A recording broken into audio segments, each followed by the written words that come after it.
చాలా political developments ఉన్నాయి. చాలా ఇష్యూస్ ఉన్నాయి మాట్లాడేందుకు. నా ముందు పొలిటికల్ అనలిస్ట్ వి. ప్రకాష్ గారు ఉన్నారు. చాలా ఇష్యూస్ గురించి మాట్లాడదాం.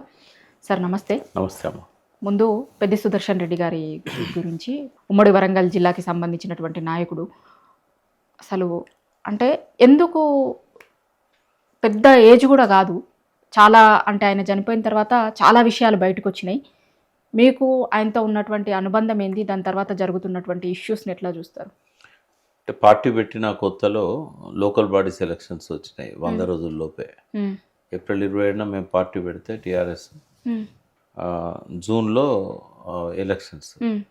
అప్పుడు మొట్టమొదటిసారి సుదర్శన్ రెడ్డి 25 ఏళ్ళ పిల్లోడు. అప్పుడు అక్కడ నల్లబెల్లి ఆయన సొంత మండలానికి జెడ్పీటీసీగా నిలబడ్డాడు. నిలబడ్డప్పుడు కేసీఆర్ గారు బీఫామ్స్ ఇచ్చి పంపించారు. నేను మన ఇన్నయ్య అప్పుడు పార్టీలో మేమిద్దరమే కుడియడం భుజంలాగా ఉండేది కేసీఆర్ గారికి పార్టీ పెట్టిన కొత్తలో. అప్పుడు ఎవరు లీడర్స్ కూడా ఇంకా రాలేదు కదా. సో మమ్మల్ని వరంగల్ జిల్లా పంపించి బీఫామ్స్ ఇవ్వండి, జిల్లా పరిషత్ జనరల్ అయింది కాబట్టి మనం చైర్మన్గా మనం గెలవాలి, గెలిపించుకోవాలి అని చెప్పి పట్టుదలతోని కాన్సన్ట్రేట్ చేశారు వరంగల్ జిల్లా మీద.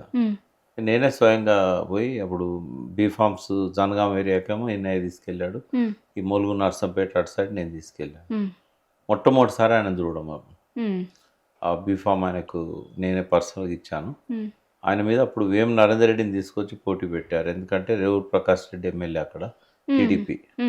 అయితే ఆ జిల్లా పరిషత్ చైర్మన్గా వేం నరేందర్ రెడ్డికి ఇవ్వాలని చెప్పి జెడ్పీటీసీగా ఇక్కడ తీసుకొచ్చి నిలబెట్టారు. ఎందుకంటే ఆయన కాన్స్టిట్యున్సీ మహబాద్ దగ్గర అంతా ట్రైబల్స్ ఉండే, అందుకని ఆయన సొంత మండలం ట్రైబల్ అయిందని ఇక్కడ తీసుకొచ్చి రేవూర్ ప్రకాష్ రెడ్డి తీసుకొచ్చి పెట్టాడు. అయితే ఆయన మీద గెలిచాడు సుదర్శన్ రెడ్డి, వేం నరేందర్ రెడ్డి మీద గెలిచాడు. అప్పటి నుంచి పరిచయం. మొన్న 23 అసెంబ్లీ ఎన్నికలలో నన్ను హరీష్ రావు గారు వీళ్ళు కేటీఆర్ గారు చెప్తే నేను ఆ కాన్స్టిట్యున్సీ పోయి ఆయన కోసం నేను 30 రోజులు ఆ ప్రచారంలో ఉన్నా. ఇద్దరం కలిసే తిరిగినాం మొత్తం కాన్స్టిట్యున్సీ అంతా. మధ్యకాలంలో ఆయన వరంగల్ జిల్లా అధ్యక్షుడు ఉన్నప్పుడు నాది వరంగల్ జిల్లానే కదా, ఏ కార్యక్రమం అయినా కూడా ఆ సుదర్శన్ రెడ్డి గారే దగ్గరుండి సక్సెస్ చేశారు. అందుకే కేసీఆర్ గారితో కూడా ఆయనకు సన్నిహిత సంబంధాలు ఏర్పడడానికి కారణం ఏంటంటే కష్టకాలంలో పార్టీని పట్టుకొని అక్కడ నిలబెట్టి ప్రతి సభను విజయవంతం చేశారు. అక్కడ గెలిచిన 2004లో గెలిచిన 3 ఎమ్మెల్యేలు టీఆర్ఎస్ ఎమ్మెల్యేలు కాంగ్రెస్కు పోయారు రాజశేఖర రెడ్డి దీనిలో భాగంగా. అయినా కూడా పార్టీని కాపాడుకున్నాడు. పెద్ద పెద్ద మీటింగ్స్ ఆయన కండక్ట్ చేసినప్పుడు 25 లక్షల మంది, 20 లక్షల మంది, 10 లక్షల మంది, ఆ మీటింగ్స్ అన్నిటికీ ఆయన ఏంటంటే అక్కడ జిల్లా అధ్యక్షుడు కాబట్టి ఆయన వాటి విజయానికి ఆయన one of the main reason ఉండేవాడు. ఎప్పుడైనా తన సొంత జీవితం గురించి ఆలోచించలేదు. ఆయన తెలంగాణ వచ్చేదాకా నేను పెళ్లి చేసుకోవాలి, తెలంగాణ వచ్చినాకనే పెళ్లి చేసుకుంటాను అట్లనే అదే మాట మీద ఉన్నారు, అదే మాట మీద ఉన్నాడు. ఇక బ్యాచులర్ ఉండేవాడు కాబట్టి ఆ పార్టీకి 24 గంటలు పనిచేసేవాడు. సో అట్లా ఆయనకు 2014లో మొదటిసారి ఎమ్మెల్యేగా అవకాశం వచ్చింది, బట్ అప్పుడు గెలవలేదు ఆయన. తర్వాత సారు సివిల్ సప్లైస్ కార్పొరేషన్ చైర్మన్గా పెట్టాడు 2 years. 18లో మళ్ళీ ఎలక్షన్లో ఆయన గెలిచాడు. 23లో చాలా ప్రయత్నం చేశాం కానీ ఇక రకరకాల కారణాల వల్ల రాష్ట్రం అంతా కూడా టీఆర్ఎస్ ఓడిపోయినట్టే అక్కడ కూడా తక్కువ 15,000 ఓట్లతో పోయాడు ఆయన. నేను దగ్గరే ఉన్నా మొత్తం ఆ నెల రోజులంతా ఆయనతోనే ఉన్నా. చాలా బాధ అనిపించింది. నేను అమెరికాలో ఉన్నప్పుడు ఇట్లా అయింది అని తెలిసి డాక్టర్తో మాట్లాడితే కష్టము అని 2 రోజుల ముందు చెప్పాడు, ఇంకా కోలుకునే పరిస్థితి లేదు అని చెప్పాడు. వెంటనే నేను ఒక 1 అవర్లో డిసిషన్ తీసుకొని నా టికెట్ అడ్వాన్స్ చేసుకొని వచ్చేసిన. నేను ఎయిర్పోర్ట్లో దిగి వస్తున్నా డిక్లేర్ చేశారు చనిపోయింది. ఆ రాత్రే పోయినా, నేను రాత్రి అంతా నేను అక్కడే ఉన్నా. ఆయన వైఫ్ని అడిగిన ఎట్లా అయింది ఏంటంటే ఆమె చాలా విషయాలు చెప్పింది. బట్ ఆమె రిక్వెస్ట్ ఏం చేసిందంటే ఇక ఈ 9 రోజులు అయినాక మాట్లాడదామన్న దాని గురించి అని అన్నది. కానీ ఇక మీడియాలో వస్తున్నాయి కాబట్టి నేను కూడా మాట్లాడాల్సి వస్తుంది. అంటే ఒక రకంగా చెప్పాలంటే అది మానసికంగా వేధించి హత్య చేయడమే అది. అవును, చాలా మంది చాలా స్ట్రెస్కి గురైండు, దానివల్లనే ఇట్లాంటి పరిస్థితి వచ్చింది, పెద్ద ఏజ్ కూడా కాదు అని అంటున్నారు కదా. 51. అంటే ప్రజలలో ఆయనకు మంచి పేరు ఉందని చెప్పడానికి అంతిమయాత్ర మీరు చూశారు. మేమంతా ఆయన ఇంటికి పోయి 3 గంటలకే ఉన్నాం ఆడ. కేటీఆర్ గారు, హరీష్ రావు గారు, నేను, ఉమ్, చాలామంది ఎమ్మెల్యేలు, సీతక్క, ఉమ్, మరి ఊరు ప్రకాష్ రెడ్డి అక్కడ మాజీ ఎమ్మెల్యే, ఉమ్, ఆ ఏరియా ఎంపీ బలరాం నాయక్, మేమందరం 5 అవర్స్ వెయిట్ చేయాల్సి వచ్చింది. ఉమ్, నర్సంపేట నుంచి ఆ బాడీ ఇంటికి రావడానికి ఉమ్, చాలా 5 గంటల సమయం పైన తీసుకుంది. సరే, ప్రజలలో ఆయనకు మంచి పేరు ఉన్నది. ఉమ్, అయితే ఎందుకు ఇట్లా జరిగిందంటే, అక్కడున్న ఎమ్మెల్యే కావచ్చు, లేకుంటే అక్కడున్న కాంగ్రెస్ నాయకులు కావచ్చు, లేదా ప్రభుత్వంలో పెద్దలు కావచ్చు, ఉమ్, వీళ్ళందరూ కూడా మానసిక వేధింపులకు కారణమయ్యారు. ఉమ్, చాలా లోతుగా మనం పోలేము, ఆ విషయాలు కూడా తెలియవు మనకు. ఉమ్, బట్ ఒకటి ఏంటంటే, ఆయన కొన్ని సమస్యలు ఉండే, బ్లడ్ థిన్నర్స్ వాడేవాడు. ఉమ్, గన్మెన్స్ను ఒక 25 రోజుల కింద ఉపసంహరించుకున్నది ప్రభుత్వం. ఉమ్, అప్పుడు ఆ బ్లడ్ థిన్నర్స్, ఆ టాబ్లెట్స్ ఇచ్చేవాళ్ళు గన్మెన్స్ ఇచ్చేది. ఉమ్, ఆ తర్వాత ఆయన కంటిన్యూ చేయలేకపోయాడు గన్మెన్స్ పోయిన తర్వాత.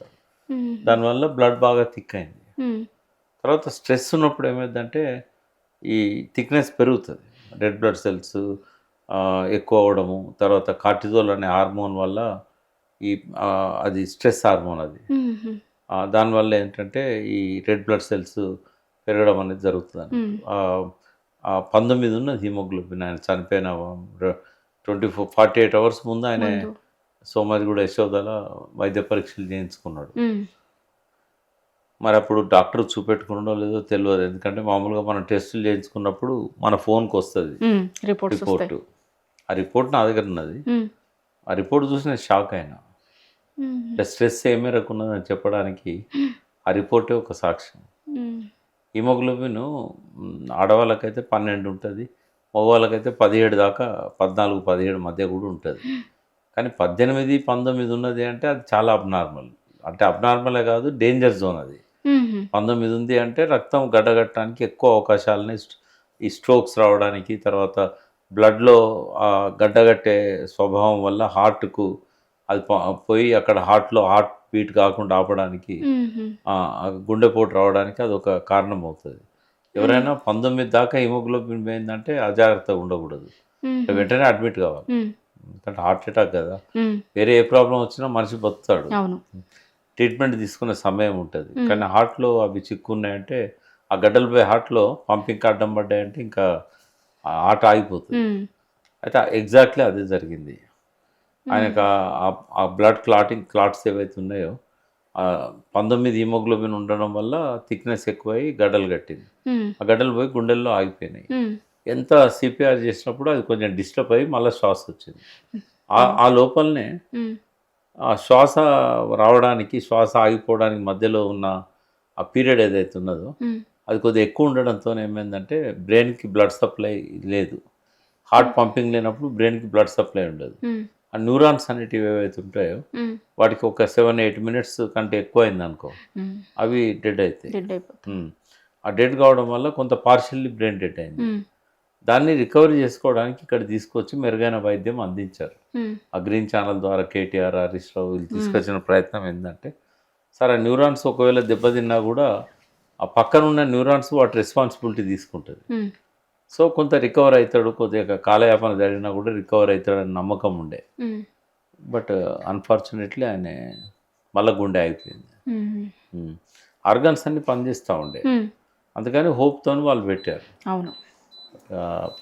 అది అట్లా జరిగింది. అయితే 2-3 కారణాలు ఉన్నాయి. ఒకటి ఏంటంటే, ఎవరో ఒక కాంట్రాక్టర్ కానీ అప్పుడు వర్క్ ఇచ్చిండట, అతనికి బిల్లులు వచ్చినాక కూడా నాకు వడ్డీ కావాలని వేరే వాళ్ళ ప్రోద్బలంతో, అక్కడ ఎమ్మెల్యే ప్రోద్బలంతో పెట్టిండని ప్రచారం అయింది. ఎంతవరకు వాస్తవాలు మనకు తెలియదు. ఉమ్, ఈయన బాధితుల సంఘం అని ఒకటి పెట్టి నడి బజార్లో టెంట్ వేసి ఈయనను అవమానపరిచే విధంగా వాడు చేసాడు. ఉమ్, ఇది ఈయన కోమాలో పోయిందని తెలిసినాక టెంట్ ఎత్తేసారు. అవును, అదే రోజు ఎత్తేసినారు. ఇట్లాంటివన్నీ జరిగినాయి. రెండవది, రేవంత్ రెడ్డి కుడిభుజంగా ఉండే ఒక వ్యక్తి వ్యక్తిగతంగా బాగా అరెస్ట్ చేశాడని, ఈయనకు కొద్దిగా డబ్బులు ఇచ్చిన వాళ్ళని తీసుకెళ్ళి కేసులు పెట్టి ఉమ్, వాళ్ళని టార్చర్ చేశారు పోలీస్ స్టేషన్లని. ఉమ్, ఇట్లాంటివన్నీ నా వల్ల వాళ్ళు బాధపడుతున్నారని ఇట్లాంటి మనసులో పెట్టుకున్నాడు. ఆయన నిస్సహాయ స్థితిలోనే ఉండే కొంచెం ఇటువంటివన్నీ. ఉమ్, వీటన్నిటితోడు ఆరోగ్యం పట్ల కొద్దిగా నిర్లక్ష్యం కూడా కనబడ్డది. శ్వాస సరిగా రావట్లేదు అనేది 3-4 రోజుల నుంచి గమనించిండు ఆయన. ఉమ్, గమనించే ఆ రోజు పోయి పరీక్షలు చేయించుకున్నాడు. ఉమ్, పరీక్షల్లో హార్ట్ బాగాలేదు, లంగ్స్ బాగాలేవు, బ్లడ్లో క్లాటింగ్స్ ఉన్నాయి, ఇది అంటే హీమోగ్లోబిన్ 19 ఉంది. ఇవన్నీ తెలిసినాక వెంటనే అడ్మిట్ కావాలి తప్ప అంటే హెల్త్ మీద ఆయనకు అవగాహన లేదు. ఆ రిపోర్ట్స్ చదివే ఆ నాలెడ్జ్ లేదు. ఆ రిపోర్ట్స్ మరి ఎవరికైనా డాక్టర్కి చూపెట్టి నన్ను ఏం చేయమంటారు అంటే వాళ్ళు చెప్పేటోళ్ళు. కొంచెం నాలెడ్జ్ ఉన్న వాళ్ళైనా ఇమ్మీడియట్గా అడ్మిట్ కమ్మని చెప్పేటోళ్ళు. ఎందుకంటే హెచ్డిఎల్ కొలెస్ట్రాల్ 40 ఉండాల్సింది 22 ఉంది. ట్రైగ్లిసరైడ్స్ 100 150 ఉండాల్సినవి 350 పైన ఉన్నాయి. ఇవన్నీ కూడా చూసినప్పుడు లంగ్స్లో వాల్ థిక్నెస్ ఎక్కువైపోయి ఊపిరాడని స్థాయిలో లంగ్స్లో ప్లేక్ అనేది డెవలప్ అయింది. ఇవన్నీ ఆ రిపోర్ట్లో కనబడుతున్నాయి. ఇంకొకటి మీరు ఇంతకుముందు చెప్పినప్పుడు ఆ గన్మెన్ల ఇష్యూ కూడా కొంత విపరీతమైన ఒక చర్చకు దారితీసింది. చాలామందికి అంటే మాజీ ఎమ్మెల్యేలకు ఇంకా కొంతమందికి తీసేసారు, గన్మెన్లను తీసేసారు. దాని మీద ఆర్ఎస్ ప్రవీణ్ కుమార్ గారు కూడా చాలా సందర్భాల్లో దాని గురించి చెప్తున్నారు. కొంతమందికి తీసేసారు, అట్ ద సేమ్ టైం అంటే ముఖ్యంగా ప్రతిపక్ష పార్టీకి సంబంధించిన మాజీ ఎమ్మెల్యేలకు తీసేసారు. కానీ అధికార పార్టీలోనే ఉన్నటువంటి వాళ్ళకి ఎమ్మెల్యేలు కానోళ్ళకి కూడా గన్మెన్లను ఇచ్చిర్రు. ఇది ఎట్లా కరెక్ట్ అవుతుంది? నిజంగా తీసేయాలనుకుంటే అందరికీ తీసేయాలి కదా, వీళ్ళకి ఎట్లా ఉంచిరు వాళ్ళకి ఎట్లా ఉంచలేదు అనేది ఒకటి. రెండు, గతంలో ఎప్పుడన్నా ఉండేనా సార్ ఇట్లా ప్రభుత్వాలు మాజీలైనటువంటి వాళ్ళకి గన్మెన్లను తీసేసిన చరిత్ర ఎప్పుడన్నా? అప్పుడెప్పుడన్నా నక్సలైట్ మూమెంట్ ఉధృతంగా ఉన్నప్పుడు అవసరం కోసం కొద్ది రోజులు అట్లా ఆపిలేమో కానీ నాకు తెలిసి ఏ ప్రభుత్వమైనా గౌరవిస్తుంది. ఎందుకంటే వాళ్ళు ఎమ్మెల్యేలుగా పనిచేసినప్పుడు ఎంతోమంది శత్రువులు అవుతారు. వాళ్ళకు ప్రొటెక్షన్ ఇవ్వాల్సిన బాధ్యత ప్రభుత్వం మీద ఉంటుంది. సరే, కొంతమందికి వాళ్ళకు ప్రాణానికి థ్రెట్ ఉంది అన్నప్పుడు వాళ్ళు ఎమ్మెల్యేలు కాకపోయినా గన్మెన్స్ని ఇవ్వాల్సి వస్తుంది. అయితే ఈ రకంగా విత్డ్రా చేయడం అనేది కక్షపూరిత చర్య. మళ్ళీ ప్రొసీజర్ ఉన్నదంటే అందరికి విత్డ్రా చేయాలి. మరి అట్లా కాకుండా కాంగ్రెస్ మాజీ ఎమ్మెల్యేలకు ఉంచి వీళ్ళకి తీసేయడం ఇదంతా కూడా ఏంటంటే రేవంత్ రెడ్డి కావాలని చెప్పి టీఆర్ఎస్ నాయకుల పట్ల ఒక కక్షపూరిత వైఖరితో వివరిస్తున్నాడు అనే దానికి నిదర్శనం ఇది. మహేష్ కుమార్ గౌడ్ గారు కొన్ని సంచలనమైన ఆరోపణలు చేశారు హరీష్ రావు గారి మీద. క్షుద్ర పూజలు చేస్తున్నారు అని 2-3 రోజుల కిందట వాళ్ళ పార్టీ నాయకులు కూడా కొంతమంది ఇట్లాంటివి మాట్లాడారు. కానీ వాళ్ళ పిసిసి అధ్యక్షుడే స్వయంగా మాట్లాడారు. మా నాయకులు మాట్లాడిన దాంట్లో నిజం ఉంది, 100% నిజం ఇది అని అంటున్నారు. ఎట్లా చూస్తారు దీన్ని? అంటే ఫస్ట్ హరీష్ రావు గారికి వాటి మీద నమ్మకాలు లేవు నాకు తెలుసు. ఎందుకంటే నేను 26 ఇయర్స్ నుంచి చూస్తున్నా, 27 ఇయర్స్ నుంచి. ఆయన ఎప్పుడు కూడా ఇటువంటి వాటిని పెద్దగా నమ్మినట్టు కనబడదు. ఎప్పుడన్నా పోతే వైఫ్ని తీసుకొని తిరుపతి పోతాడు, పోయి వస్తాడు తప్ప ఈ పూజలు అన్నీ ఏం చేయడు ఆయన. రెండవది, చేయాల్సిన అవసరం ఆయనకు అసలే లేదు. ఎందుకోసం చేయాలి? ఇప్పుడు చేయడానికి ఒక కారణం అయితే ఉండాలి కదా. ఒక నిజంగానే చేసిండు అనుకుంటే కారణం ఏంది, మోటివ్ ఏంది అసలు? వాళ్ళ ప్రభుత్వాన్ని బదనాం చేయడం కోసమని వర్షాలు పడొద్దు, బదనాం కావాలి ప్రభుత్వం అని చేసిరు. క్షుద్ర పూజలు చేస్తే వర్షాలు పడకుండా అవుతాయా? లేకుంటే బదనాం చేయాల్సిన అవసరం ఏంది? ఆల్రెడీ బదనాం అయి ఉన్నది నిండా. గొంతుకల దాకా బదనాం అయి కూర్చున్నది రేవంత్ రెడ్డి ప్రభుత్వం. ఇంకా కొత్తగా ఎవరో బదనాం చేయడానికి ప్రయత్నం చేయాల్సిన అవసరం ఉన్నదా? ఒక రేవంత్ రెడ్డి సరిపోతాడు ఆ ప్రభుత్వాన్ని పడగొట్టుకోవడానికి. ఇంకా బయట నుంచి ఎవరో దాన్ని చేసి పడగొట్టాల్సిన అవసరం లేనే. ఇవన్నీ కూడా ఏంటంటే వీళ్ళ దగ్గర సబ్జెక్ట్ లేదమ్మా. ఇప్పుడు వాళ్ళని వాళ్ళు డిఫెండ్ చేసుకునే పరిస్థితి లేదు. సో వీళ్ళని తట్టుకునే శక్తి కూడా వాళ్ళకి లేదు. ఇష్యూని డైవర్ట్ చేయడానికి ఇటువంటి వాళ్ళని టార్గెట్ చేసి జనంలో హరీష్ రావు గారికి మంచి గుర్తింపు ఉంది. ఆయన ఏది మాట్లాడినా కూడా ప్రజలు కన్విన్స్ అవుతారు. అంత బాగా అవగాహన పెంచుకున్నాడు. ఉద్యమంతో పాటు ఎదుకొచ్చిన నాయకుడు. సో ఒక పద్ధతి ప్రకారంగా ఒక పక్కనేమో ఇంట్లోనే చిచ్చు పెట్టి ఇంట్లోకి వెళ్ళి ఒక మనిషిని బయటికి తీసి ఆ మనిషితోనే హరీష్ రావుని టార్గెట్ చేశారు. ఇప్పుడు రేవంత్ రెడ్డి భయం అంత ఏంటంటే ఇతను పెరుగుతున్నాడు, బాగా రాజకీయంగా ఎదుగుతున్నాడు హరీష్ రావు గారు. కానీ కాంగ్రెస్ వాళ్ళ భయం ఏంటంటే ఇతను ప్రతి నియోజకవర్గంలో కూడా ప్రభావితం చేయగలిగిన శక్తి ఉన్నది, ఆయనకు ఓటర్స్ ఉన్నారు, ఇతన్ని దెబ్బతీయాలి మానసికంగా. ఆ దృష్టితో వీళ్ళు పని కట్టుకొని టార్గెట్ చేస్తున్నారని నాకు అనిపిస్తూ ఉన్నది. ఇంకొకటి మేజర్గా ఈ మధ్యలో నిరుద్యోగుల ఇష్యూ చూస్తున్నాం మనం. 2.5 ఏళ్ల నుంచి నిరుద్యోగుల ఇష్యూ చూస్తున్నాం. నిరుద్యోగుల ఇష్యూ అటు నుంచి ఇప్పుడు కొత్తగా రేవంత్ రెడ్డి గారు ఇంజనీరింగ్ విద్యార్థుల మీద పడ్డారు. ఇంజనీరింగ్ స్టూడెంట్స్ క్రిమినల్ వేస్ట్ అంటున్నారు. ఎట్లా చూస్తారు? చదువురాని వాడు ఏమైనా మాట్లాడతాడు. ఇప్పుడు ఆయన మేధావి కాదు, ఆయనకు చదువు రాదు. ఏదో ఒక తెలుసుకోవడానికి కొంత స్కూల్లో జాయిన్ అయ్యేమో, కాలేజీలో ఏమన్నా ఫైన్ ఆర్ట్స్ కాలేజీలో బొమ్మలు వేయడం నేర్చుకున్నాడేమో. కానీ విద్య గురించి, ఇంజనీరింగ్ గురించి, నీళ్ళ గురించి ఆయన ఫార్చునేట్లీ ఆయనకు అదృష్టం కలిసి వచ్చింది, ముఖ్యమంత్రి అయ్యాడు. ఇట్లా ఆయన ఎవరి మీద ఏం కామెంట్ చేసినా అది అపరిపక్వత్వం మాట్లాడినట్టే ఉంటుంది తప్ప చదువు రాని వాడికి చదువు విలువ ఏం తెలుస్తుందమ్మా? ఇంజనీరింగ్ విషయాలు తెలియని వాడికి ఇంజనీరింగ్ గురించి ఏం తెలుస్తుంది.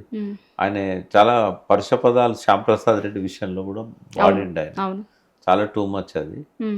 సరే రేవంత్ రెడ్డి మాట్లాడుతున్న మాటల్ని మనం 2.5 సంవత్సరాల నుంచి గమనిస్తూ ఉన్నాం. ఎక్కడ కూడా ఒక వాక్శుద్ధి అనేది ఆయన లోపల లేదు.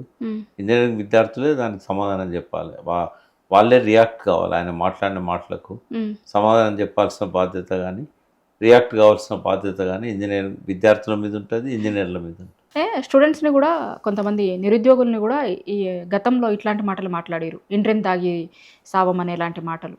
అంటే ఆ రోజు ఇదే నిరుద్యోగ విద్యార్థులు ఊరూర బస్సులు వేసుకొని పోయి గ్రామాలలో ఉన్న తల్లిదండ్రులను మా కోసం ఒక్కసారి కాంగ్రెస్ కోటేయండి, టీఆర్ఎస్ వద్దు అని చెప్పి మా భవిష్యత్తు కాంగ్రెస్తో ఉన్నదని నమ్మి చేశారు వాళ్ళు. ఆ పని చేయకపోతే రేవంత్ రెడ్డి వాళ్ళ ముఖ్యమంత్రి అయ్యేవాడే కాదు. మరి అన్నం పెట్టిన వాడికి సున్నం పెట్టడం అనేది రేవంత్ రెడ్డికి వెన్నతో పెట్టిన విద్య అది. ఆయన సహజ స్వభావాన్ని ఆయన మరొకసారి వ్యక్తం చేస్తున్నాడు. ఈ ఇంజనీరింగ్ విద్యార్థి లోకం అంతా కూడా దాని మీద స్పందించాలి, దాన్ని ప్రతిఘటించాలి. ఇంకోసారి ఇటువంటి మాటలు మాట్లాడకుండా కట్టడి చేయాల్సిన బాధ్యత కూడా ఆ విద్యార్థుల మీదనే ఉంటుంది. నీళ్ళ విషయం వచ్చినప్పుడు ఈ మధ్య ఒక వారం 10 రోజుల నుంచి జరుగుతున్న చర్చ ఎల్లంపల్లి గురించి. ఎల్లంపల్లి నుంచి మేము నీళ్ళు ఇస్తున్నాం, కాళేశ్వరంకి అసలు సంబంధమే లేదు అనేది మళ్ళొక్కసారి నిరూపించబడ్డది అని కాంగ్రెస్ వాళ్ళు అంటారు. బీఆర్ఎస్ ఏమంటదంటే ఎల్లంపల్లి నుంచి ఇస్తున్న నీళ్లు Nandimedaram pump house, Gayatri pump house నుంచే ఇస్తున్నాం కదా, అవి కాళేశ్వరం ప్రాజెక్టులో భాగమే కదా, ఇది లేకపోతే కనుక నీళ్ళు ఎక్కడి నుంచి వస్తుండే అని వీళ్ళు చెప్తున్నారు. అసలు మీరు చెప్పురి, కాళేశ్వరం ప్రాజెక్టుతో సంబంధం ఉందా లేదా, వస్తున్న నీళ్లు కాళేశ్వరం ప్రాజెక్టులో భాగమా కాదా? కాళేశ్వరం ప్రాజెక్ట్ అంటే కాళేశ్వరం దగ్గర ఉన్న బ్యారేజ్ ఒకటేనా? కాదు కదా. కాళేశ్వరం ప్రాజెక్ట్ అంటే 28 ప్యాకేజీలు, 7 లింకులు, అందులో మేడిగడ్డ ఇవన్నీ మొదటి లింకులో ఉంటాయి, 3 బ్యారేజీలు. మిగతా 6 లింకులు కూడా కాళేశ్వరమే అంటారు, పేరు మాత్రం అదే పెడతారు మనం. బట్ ఎల్లంపల్లి కూడా ప్రాణహిత చెవులలో ఒక భాగమే. కాకుంటే ఎల్లంపల్లి మిడ్ మానేరు ఇండిపెండెంట్గా ప్లాన్ చేశారు, అది ఎప్పటి నుంచో పెండింగ్ ఉండే ఇండిపెండెంట్గా ప్లాన్ చేశారు. తెలంగాణ ఉద్యమం ఆ ప్రభావంతోనే అప్పుడు కేసీఆర్ జలసాధన ఉద్యమాన్ని 40 రోజులు నిర్వహించాడు తెలంగాణలో పార్టీ తరఫున. అప్పుడు పెద్ద ఉద్యమం, మహోద్యమంలాగా ప్రతిరోజు ఒక కార్యక్రమము, ప్రతిరోజు పాటలు, కేసీఆర్ మాటలతో ఒక క్యాసెట్టు, లక్షల క్యాసెట్లు జనం లోపల ప్రతి గ్రామంలో రోజు ప్రతిధ్వనించింది కేసీఆర్ గొంతు, నీళ్ళల్లో ఎట్లా అన్యాయం చేశారని. దానికి సమాధానంగా రాజశేఖర రెడ్డి అధికారంలోకి వచ్చినాక జలయజ్ఞం అని పెట్టి ఎల్లంపల్లి ప్రాజెక్టును టేకప్ చేశారు. అది ఒక ఇండిపెండెంట్గా స్టార్ట్ చేసిన ప్రాజెక్టు. మిడ్ మానేర్ కూడా అట్లనే స్టార్ట్ చేశారు. కానీ మిడ్ మానేర్ అయినా ఎల్లంపల్లి అయినా బీఆర్ఎస్ గవర్నమెంట్ వచ్చినాకనే వాటికి గేట్లు పెట్టడం కానీ వాటి రిపేర్లు కానీ ఇవన్నీ చేశారు. అంటే ల్యాండ్ అక్విజిషన్కు డబ్బులు ఇవ్వడం కానీ నిర్వాసితులకు. ఎల్లంపల్లి తెలంగాణ వచ్చేదాకా వాటి మొండి గోడలే కనబడేది మనకు. వెనకాల ఊర్లలో జనం ఇంకా వంటలు చేసుకుంటూ వాళ్ళ పనులు వాళ్ళు చేసుకుంటూ ఉండేవాళ్ళు. ఎప్పుడైతే కేసీఆర్ అధికారంలోకి వచ్చినాక నష్టపరిహారం వాళ్ళకి చెల్లించినాక, వాళ్ళు గ్రామాలు ఖాళీ చేసినాక అప్పుడు గేట్లు పెట్టి నీళ్ళని ఆపడం మొదలైంది. కన్స్ట్రక్షన్ మొదలుపెట్టింది కాంగ్రెస్ కానీ కంప్లీట్ చేసింది కేసీఆర్ గారే. అయితే తర్వాత కాలంలో అది ప్రాణహిత చేవెళ్లలో ఎల్లంపల్లి అనేది ఒక భాగమైంది. ఆ ప్రాణహిత చేవెళ్ళే వాళ్ళ కాళేశ్వరంగా మారింది. అయితే అది లేకపోతే ఇప్పుడు కడెం వైపు నుంచి వచ్చిన వాటర్ అంతా ఎల్లంపల్లిలో నిండిన తర్వాత సముద్రంలోకి పోయేది. ఇప్పుడు ఏం చేశాడు కేసీఆర్, ఎల్లంపల్లి ప్రాజెక్టు బ్యాక్ వాటర్స్లో 2 పెద్ద టన్నెల్స్ పెట్టాడు. ఒక రోజుకు ఒక 2 TMCల నీళ్లు ఆ టన్నెళ్ల ద్వారా ఈ పంప్ హౌస్లోకి పోయి పంప్ హౌస్ నుంచి వరదకాలోకి వస్తాయి. నందిమేడారం, గాయత్రి పంప్ హౌస్ అని 2 ఉంటాయి. ఆ నీళ్లు ఎల్లంపల్లి నుంచి గ్రావిటీతో పోతాయి టన్నెల్స్ సొరంగంలోకి. అక్కడ స్టోరేజ్ లేదు కాబట్టి వచ్చిన నీళ్ళని వచ్చినట్టు పంపులో ఆన్ చేసి లిఫ్ట్ చేసి మిడ్ మానేర్లో వేస్తారు. దానికి ఏంటంటే వరద కాలువలో వేసి వరద కాలువ నుంచి మిడ్ మానేర్కి పోతాయి గ్రావిటీతో. ఈ సిస్టమ్ అంతా కూడా కాళేశ్వరంలో ఇప్పుడు భాగమైంది. ఒకవేళ అది లేకపోతే కనుక నీళ్ళని సముద్రంలోకి పోతాయి. కాబట్టి ఇప్పుడు సరే ఆయన మొదలు పెట్టచ్చు, కానీ అర్ధాంతరంగా వదిలేశారు కదా. తర్వాత వచ్చిన రోషే కానీ కిరణ్ కుమార్ కానీ పట్టించుకోలేదు కదా. ఇంకోటి ఏంటంటే ఇవాళ మొదటిసారి కాదు కదా. ఇప్పుడు గతంలో కూడా ఈ మలన సాగర్ నుంచి, కొండపోచమ్మ నుంచి, మిడ్ మానేర్ నుంచి నీళ్ళని లిఫ్ట్ చేసి ఇచ్చారు కదా వ్యవసాయానికి. కానీ అటు నల్గొండ యాదాద్రి జిల్లాకు కూడా బసాపూర్ రిజర్వాయర్ ఇంకోటి ఏదో ఉంది కదా, అయితే ఇవన్నీ కూడా ఏంటంటే కాళేశ్వరంలో భాగమే అవుతాయి. ఇప్పుడు మరి శ్రీరామ్ సాగర్ కూడా నీళ్ళు ఎత్తిపోసారు కదా, అది ఎవరు చేశారు? వాళ్ళకి ఆలోచన కూడా లేదు కదా. శ్రీరామ్ సాగర్ పునర్జీవ పథకంలో భాగంగా ఈ నీళ్ళను లిఫ్ట్ చేసింది ఎవరు పెట్టిన మోటార్లతోని, ఏ ప్రభుత్వం పెట్టిన ఆలోచన అది? కేసీఆర్ గారి ఆలోచన కదా. ఇవన్నీ కూడా ఆలోచించినప్పుడు వాళ్ళు రైతులకు సంబంధించిన అవసరాలు చూడాలి తప్ప ఇది కేసీఆర్ ఇది రేవంత్ రెడ్డి అనేది కాదు ఇక్కడ. బట్ కావాలని చెప్పి రాజకీయం చేస్తున్నది కాంగ్రెస్ పార్టీ. పక్క నుంచి నీళ్లు పోతున్నా కూడా ఎన్డీఎస్ఏ అని సాగ్గా చూపెట్టి నీళ్ళని ఎత్తిపోయలేదు.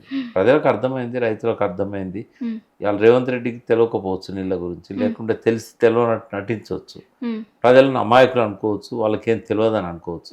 కానీ ఒక్కొక్క ఛానల్లో కాలర్స్ని పెట్టి మాట్లాడుతూ ఉంటే ఎంత రేవంత్ రెడ్డి అపరిపక్వత గురించి, రేవంత్ రెడ్డి తెలంగాణకు చేస్తున్న ద్రోహం గురించి, నీళ్ళల్లో రేవంత్ రెడ్డి మాట్లాడే అబద్ధాల గురించి కాలర్స్ ప్రతి ఒక్కరు స్పందిస్తున్నారు. అసలు ఎన్డీఎస్ఏ చెప్పింది ఏంటండి కాళేశ్వరం ప్రాజెక్టులో? వీళ్ళు చెప్తున్నారు కదా కాంగ్రెస్ అంటే ఎన్డీఎస్ఏ రిపోర్ట్ అంటారు కదా, ఎన్డీఎస్ఏ ఏం చెప్పింది కాళేశ్వరం? ఫస్ట్ ఎన్డీఎస్ఏ అనేది ఈడీ సిబిఐ లాగా మోడీ ప్రభుత్వంలో మేనేజ్ చేయబడ్డ సంస్థ. ఇంకా ఈడీ కన్నా సిబిఐ కన్నా స్వతంత్ర ప్రతిపత్తి ఉంటాయి. వీటికి ఏమి ఉండవు. ఆ సిడబ్ల్యూసీలో ఉన్న ఇంజనీర్లే వీటిలో ఉంటారు. కాబట్టి ఇది 100% వాళ్ళు దీన్ని మేనేజ్ చేస్తున్నారు. వాస్తవంగా ఎన్డీఎస్ఏ అనేది ఏర్పడడానికి టీఆర్ఎస్ కూడా సపోర్ట్ చేసింది ఆ బిల్లుకు. డ్యామ్ సేఫ్టీ అథారిటీ ఉంటే మంచిదే అని చెప్పి కేసీఆర్ గారు కూడా తనకున్నప్పటి ఎంపీల రాజ్యసభలో బీజేపీకి మద్దతు లేకపోతే ఆ బిల్లుకు సపోర్ట్ చేశారు. రెండవది ఏంటంటే మన స్టేట్కి ఒక డ్యామ్ సేఫ్టీ అథారిటీ ఉంటుంది, స్టేట్ డ్యామ్ సేఫ్టీ అథారిటీ. ఇట్లాంటివి ఏమైనా జరిగినప్పుడు ఫస్ట్ రెస్పాండ్ కావాల్సింది స్టేట్ డ్యామ్ సేఫ్టీ అథారిటీ. వీళ్ళు లెటర్ రాస్తేనే వాళ్ళు రావాలి. వీళ్ళు ఏం చేయలేదు, కిషన్ రెడ్డి లెటర్ రాస్తే వచ్చారు. వాళ్ళు వచ్చి ఏం చేసింది, ఇట్లా 1 గంట 2 గంటలు ఇట్లా తిరిగి ఆ డ్యామ్ ఎక్కడ బ్రీచ్ అయిన కాడికి కూడా సరిగా పోకుండా, దాని కారణాలు తెలుసుకోకుండా, సంబంధిత ఇంజనీర్లను పిలవకుండా, అడగకుండా ఇట్లా వచ్చి అట్లా ఆదరబాదరగా వచ్చి ఒక రోజు ఇట్లా తిరిగినట్టు చేసి కిషన్ రెడ్డి లెటర్లో ఏవైతే రాశాడో అవే వాళ్ళ రిపోర్ట్లో కూడా ఉన్నాయి. ఈ కారణం కావచ్చు, ఆ కారణం కావచ్చు, ఇట్లా కావచ్చు, అట్లా కావచ్చు అని. ఇది మేనేజ్ చేయబడ్డ సంస్థ. అంటే వాళ్ళకి నిజంగానే అందులో పనిచేసేటోళ్ళకి బుర్రలు ఉంటే కాళేశ్వరము, అన్నారం కానీ, మేడిగడ్డ కానీ, సుందిళ్ళ కానీ ఇవి నిర్మాణం చేయడానికి 3 సంవత్సరాలు పట్టింది. మరి కారణాలు అన్వేషించడానికి 3 సంవత్సరాలు కావాలన్నా? ఎవరికైనా కామన్ సెన్స్కి వచ్చాను. 3 సంవత్సరాల్లో ఒక ప్రాజెక్టే కట్టాడు కదా కేసీఆర్. నీకు ఏం లోపం జరిగిందో తెలుసుకోవడానికి 3 సంవత్సరాలు సరిపోలేదా? ఉద్దేశపూర్వకంగానే రిపేర్లు అనే సాకుతోని ఆ రిపేర్లు అవసరం లేదు అన్నారానికి. సుందిల్లోకి ఏ రిపేర్లు అవసరం లేదని వాళ్ళ రిపోర్ట్లే చెప్తున్నాయి. అన్నారం దగ్గర ఒక 2 రిపేర్లు అవసరం అని ఎన్డీఎస్ఏ రాసింది. అవి ఎప్పుడో 24లోనే కంప్లీట్ అయినాయి. ఆ గ్రౌటింగ్ టెస్ట్లు అన్ని గ్రౌటింగ్ అంతా చేసి ఎక్కడైతే సీపేజ్ అవుతుందో ఆ సీపేజ్ను కూడిపింది 24లోనే. కొత్తగా ఏం రాలేదు దానికి. కాకపోతే వీళ్ళు వాటిని పట్టించుకోకపోవడం వల్ల ఇసుక తీత పేరుతో ఏమైనా డ్యామేజ్ చేసిందేమో తెలియదు తర్వాత కాలంలో. మేడిగడ్డ కూడా అప్పుడెప్పుడో అక్టోబర్ 21, 2023లో ఆ డ్యామేజ్ అయితే 3 సంవత్సరాల వరకు కారణమే చెప్తలేదు ఇప్పటికి కూడా, ఎందుకైంది అట్లా అని. ఎవరిని ఇష్టం వచ్చినట్టు వాళ్ళు మాట్లాడుతున్నారు. ఈ కాళేశ్వరం అనేది ఏంటంటే ఒక ఏనుగును 5 గుడ్డోళ్ళు ఎట్లా వర్ణిస్తారో వీళ్ళంతా కలిసి ఆ రకంగా ప్రజలను తప్పుదోవ పట్టిస్తున్నారు. వాళ్ళకి తెలియదు దాని గురించి, అవగాహన పెంచుకోరు, ఇష్టం వచ్చినట్టు మాట్లాడతారు. వాస్తవంగా నీళ్ళని ఎత్తిపోస్తుంటే ఇవాళ ఈ ఎంతకాలం వస్తుంది ఎల్లంపల్లి నీరు? ఎల్లంపల్లి సోర్స్ ఏంది? శ్రీరామ్ సాగర్ నీళ్లు కిందికి వదులుతలేరు కదా. ముందు జాగ్రత్త కోసం శ్రీరామ్ సాగర్లో నింపుకోవడం తప్పేం లేదు. బట్ అది కూడా రివర్స్ పంపింగ్ కేసీఆర్ గారి ప్రభుత్వం చేసిన ఆలోచన. అది పునర్జీవ పథకం 10,000 కోట్లు అని చెప్పి ఆ రోజు ప్రకటించారు. పూర్తయ్యేసరికి కొంచెం బడ్జెట్ పెరిగింది. 2 స్టేజ్ పంపింగ్ చేసి మిడ్ మానేర్కి వచ్చే వరద కాలువ నీళ్లను అటు రివర్స్ పంపింగ్ ద్వారా శ్రీరామ్ సాగర్లో నింపి ఆ ఎక్కడికి ఇస్తున్నారు. మరి రేపు శ్రీరామ్ సాగర్ వరదలు వచ్చినప్పుడు మళ్ళీ నీళ్ళని డిలీట్ చేయాలి కదా, అప్పుడే ముఖం పెట్టుకుంటారు. ఇవి అవసరమే. ఇది కేసీఆర్ చేసిన అద్భుతమైన కృషి ఏంటంటే దాదాపు 300 కిలోమీటర్లు గోదావరి నదిని నిండుగా ఉండేటట్టుగా చేయగలిగాడు. ఎక్కడ ఖానాపూరు, ఎక్కడ సదర్మాట్, నిర్మల్ దగ్గర, సదర్మాట్ దగ్గర నుంచి అంటే శ్రీరామ్ సాగర్ ప్రాజెక్టు డ్యామ్ దగ్గర నుంచి సోన్ వంతెన అని ఉంది, ఆదిలాబాద్ రోడ్డు, మెయిన్ రోడ్డు, అక్కడి నుంచి సీతారామ ప్రాజెక్టు మనుగూరు దాకా గోదావరిని నిండుగా ఉండేటట్టు ఖమ్మం వరకు ఆదిలాబాద్ నుంచి 6 బ్యారేజీలు ఆయన కట్టాడు. ఉమ్, ఎల్లంపల్లిని పూర్తి చేశాడు 7 బ్యారేజీలు ఉమ్, వాటర్ షేక్ అండ్ ఇచ్చుకునేటట్టు. దానివల్ల తెలంగాణ అంతా కూడా గ్రౌండ్ వాటర్ రీఛార్జ్ అయింది. ఉమ్, ఓ 300 కిలోమీటర్లు నదిలో అంత పెద్ద ఎత్తున వాటర్ స్టోరేజ్ ఉంటే మొత్తం క్యావిటీస్ అన్నీ మళ్ళీ రివైవ్ అయ్యి ఉమ్, ఎక్కడెక్కడికో నీళ్లు పైన ఎట్లా వాగులు ఉంటాయో భూగర్భంలో కూడా వాగులు ఉంటాయి. ఉమ్, ఆ వాగులలో నిండుగా నీరు ప్రవహించి ఉమ్, ఏ బావిలో చూసినా ఏ బోర్లలో చూసినా కూడా ఫుల్ వాటర్ వచ్చింది. ఉమ్, రేవంత్ రెడ్డి ఏం చేయకపోయినా కాళేశ్వరం మేడిగడ్డ దగ్గర నీళ్ళు ఎత్తకపోయినా దాదాపు 3 కోట్ల టన్నుల పంటలు పండినాయి. ఉమ్, మరి ఈయన ఏం చేసిండని కొత్తగా అదనంగా ఏమైనా చేసిండా? ఉమ్, అది కేసీఆర్ కృషి వల్ల వచ్చిందే కదా ఆ వాటర్ అంతా గ్రౌండ్ వాటర్. ఉమ్, నేనే చైర్మన్ గేడని పనిచేశాను. అవును. ఆయన ఏదైతే 1800 చెక్ డ్యామ్స్ మానేరు మీద ఎప్పుడన్నా చెక్ డ్యామ్ చూసినామా మనం? బ్యారేజీలు చూసామా? ఉమ్, దాదాపు 13 చెక్ డ్యాములు కట్టారు మానేరు మీద. చెక్ డ్యామ్ అంటే అంతకుముందు 10 లక్షలు 20 లక్షలు, ఉమ్, ఇది 10 కోట్లు 20 కోట్లు 30 కోట్లు 50 కోట్లు. ఉమ్, ఇప్పుడేమో వీళ్ళు పేల్చేస్తున్నారు ఇసుక కోసం. అవును. మీరు కూడా గతంలో దాన్ని ఉమ్. పోయినారు కదా. అయితే మీరు ఇంతకుముందు నీళ్ళెత్తి పోస్టుల గురించి అన్నారు. మొన్న అంతకుముందు ఇప్పుడు ఎల్లంపల్లి నుంచి వస్తున్న నీళ్ళ కంటే ముందు బీఆర్ఎస్ పార్టీ ఒక ప్రోగ్రామ్ తీసుకొని పోయింది, కన్నెపల్లి పంప్ హౌస్ ఆన్ చేయాలని.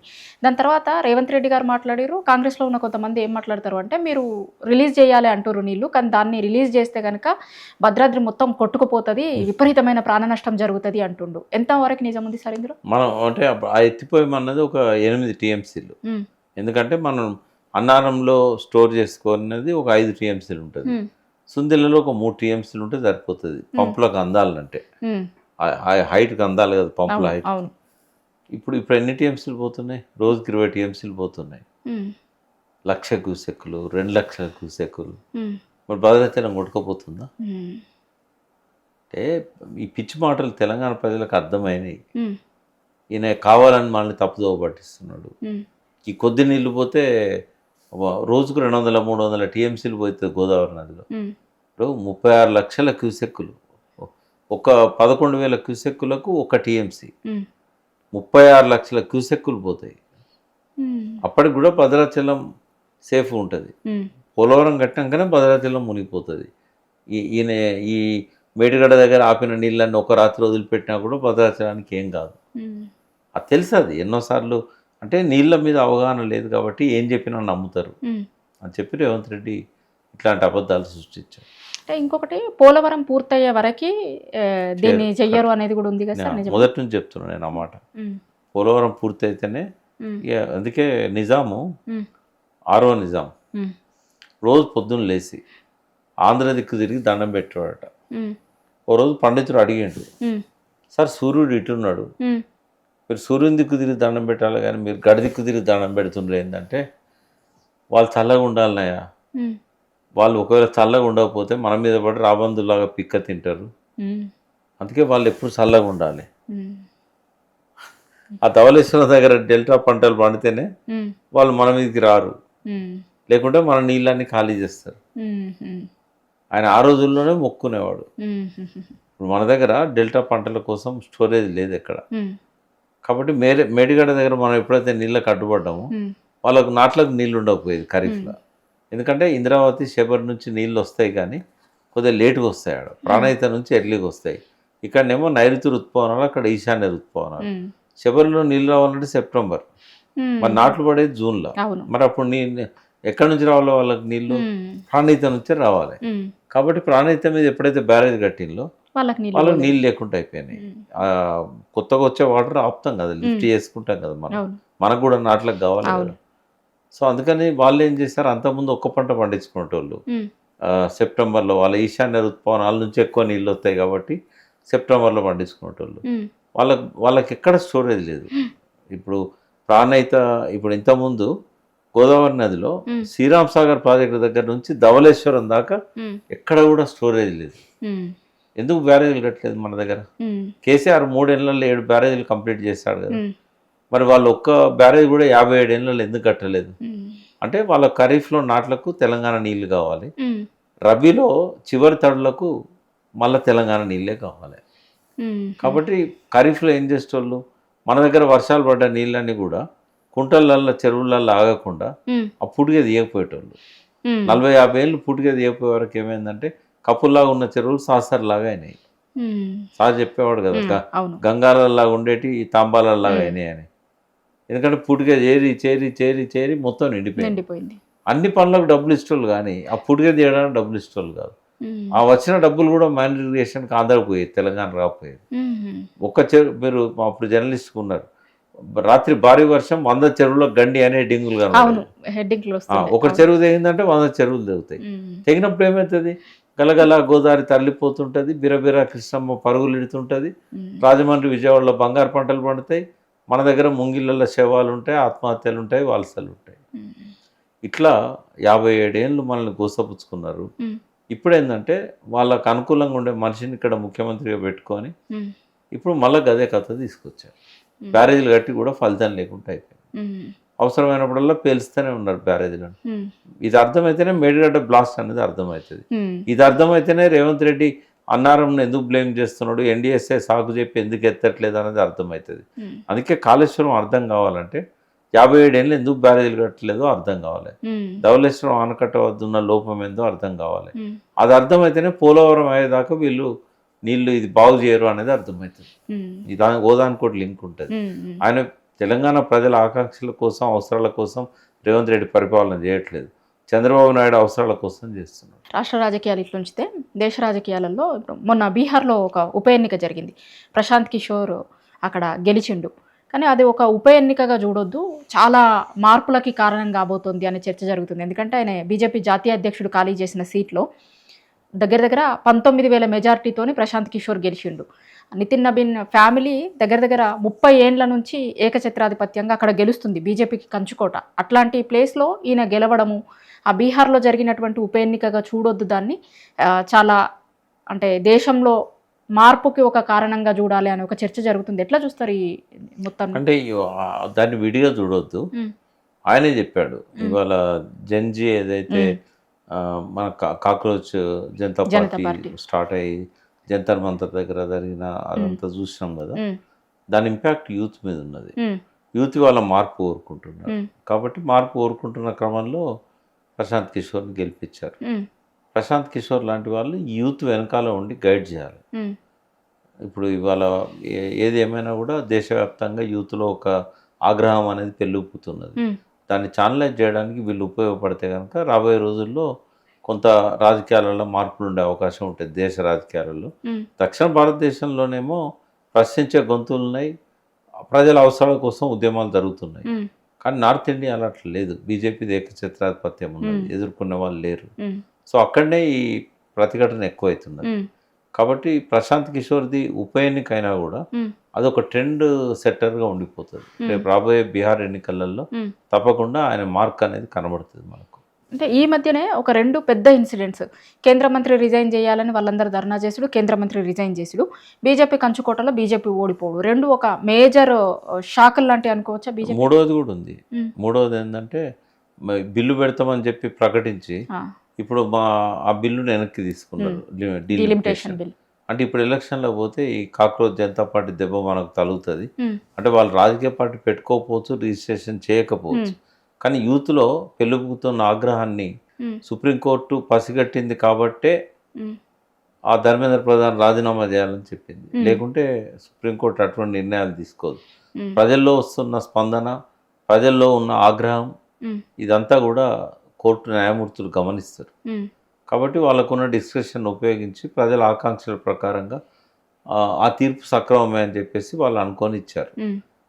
సుప్రీంకోర్టు కంటింది దిశగా మోడీ ప్రభుత్వానికి కూడా అంటింది. అందుకే పార్లమెంట్లో వాళ్ళు బిల్ పెట్టట్లేదు, డీలిమిటేషన్ బిల్. ఇదంతా చూసినప్పుడు ఏంటంటే దేశ రాజకీయాలలో ఒక కొత్త రక్తం అనేది రాబోతున్నది.